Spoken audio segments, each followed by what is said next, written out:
حضرت اقدس حکیم الامت مولانا اشرف علی تھانوی نور اللہ مرقدہ کے اجل خلیفہ حضرت اقدس مولانا شاہ ابرار الحق علیہم الرحمہ بڑے خوبصورت انداز سے بیان فرماتے ہیں کہ کچھ لوگوں کو صرف اتنی بات زیادہ یاد رہتی ہے کہ اللہ تعالیٰ دلوں کو دیکھتا ہے، تمہاری ظاہری صورت کو نہیں دیکھتا۔ بھائیوں، یہ بات تو ان لوگوں کو کہنے کا حق ہے جن کی ظاہری صورت اور شکل رسول پاک صلی اللہ علیہ وسلم کی صورت کی طرح ہو۔ رسول اللہ صلی اللہ علیہ وسلم کے چہرے پر داڑھی تھی، تمہارے چہرے پر بھی اسی طرح داڑھی ہو۔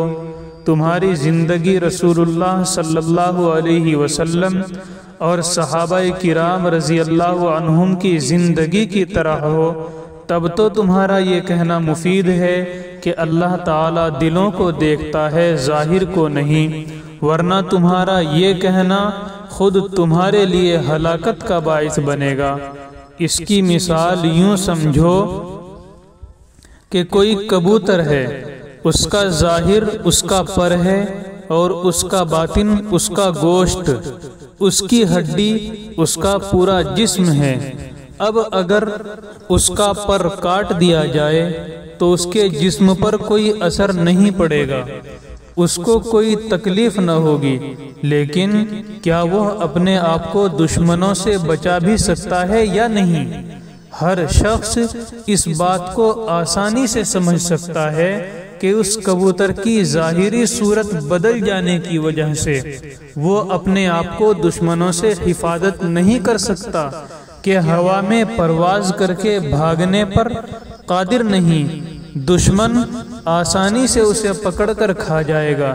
اسی طرح شیطان ہمارا دشمن ہے، اس سے حفاظت کے لیے جناب رسول اللہ صلی اللہ علیہ وسلم نے ہم کو ظاہری حلیے کی حفاظت کو واجب قرار دیا ہے۔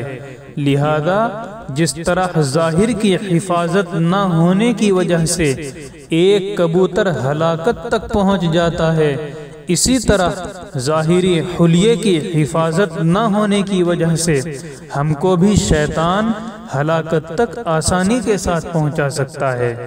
دیکھنے میں بہت زیادہ یہ بات آتی ہے کہ جن لوگوں کی ظاہری صورت اور شکل درست نہیں ہے وہ عام طور پر تقوی اختیار نہیں کر پاتے، شیطان ان کو آسانی سے پٹی پڑھا دیتا ہے۔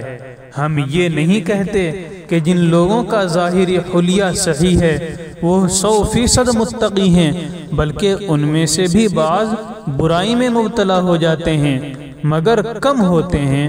یہ ایسا ہے کہ جیسا پر والے کبوتر کو بھی کبھی شکاری موقع پا کر پکڑ لیتا ہے، لیکن پر والے کو ایسی آسانی سے پکڑ نہیں سکتا جیسی بے پر کو پکڑ سکتا ہے۔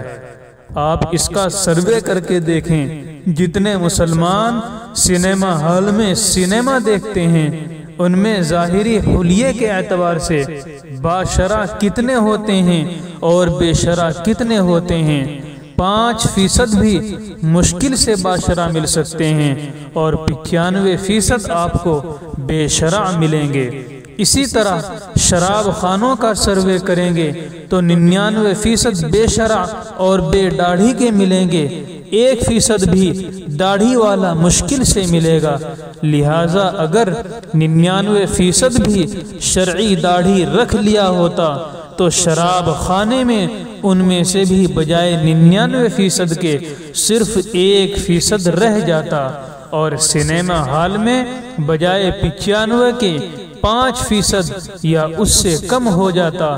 تو کیا یہ ظاہری شکل و صورت کا فائدہ نہیں ہے؟ کیا آقا نامدار صلی اللہ علیہ وسلم نے ظاہری حلیہ درست رکھنے کا جو حکم فرمایا ہے اس کے پیچھے بے شمار فوائد نہیں ہیں؟ لازمی طور پر ہر ایماندار ان فوائد کو محسوس کرے گا۔ اسی وجہ سے جس کا ظاہری حلیہ درست نہیں ہے وہ چاہے کتنا بڑا قاری ہو، چاہے کتنا بڑا عالم ہو، چاہے اس کو کتنا ہی اچھا قرآن یاد ہو، مگر امام بن کر نماز پڑھانے کا حق نہیں۔ اس کی موجودگی میں ایک کم پڑھے لکھے باشرع کو امامت کا حق ہو جاتا ہے۔ قرآن کریم پڑھنے اور پڑھانے کا مقصد ہی اس کے مطابق زندگی بنانا اور اس کے مطابق عمل کرنا ہے۔ اگر عمل نہیں ہے تو اس کا کوئی فائدہ نہیں۔ اس لیے آقا نامدار علیہ السلام نے پیشین گوئی فرمائی کہ ایک زمانہ ایسا آئے گا کہ اس میں قرآن یاد کرنے والے پڑھنے والے ہوں گے، اس کی روح اور اس پر عمل باقی نہیں رہے گا۔ اللہ تعالی ہم سب کو عمل کی توفیق نصیب فرمائے۔